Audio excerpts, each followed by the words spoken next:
एक आदमी और उसकी पत्नी चिड़ियाघर घूमने गए। वो देखते देखते वो बंदर के पिंजरे के पास पहुंचे। वहां उन्होंने देखा कि एक बंदर अपनी मादा के साथ बड़े जोश से खेल रहा था।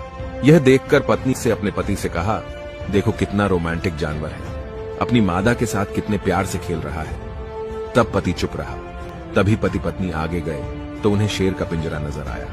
वहां उन्होंने देखा कि शेर और शेरनी दूर दूर बड़े आराम से बैठे थे। खामोश शेर एक कोने में अकेला बैठा था, जैसे शेरनी का कोई अस्तित्व ही नहीं हो। यह देखकर पत्नी ने थोड़े दुखी मन से कहा, कैसे जानवर है, बिल्कुल अलग ही बैठा है, जैसे शेरनी को जानता ही नहीं। इनका आपस में बिल्कुल प्यार नहीं लगता। तभी पत्नी को एक पत्थर दिया और कहा, इस पत्थर को जरा शेरनी की तरफ फेंको। और जैसे ही पत्नी ने शेरनी की तरफ पत्थर फेंका, तभी शेर दहाड़ता हुआ अपनी शेरनी की रक्षा के लिए आगे आया। अब पति अपनी पत्नी को एक पत्थर और दिया और कहा, अब इसे बंदरिया की तरफ फेंको।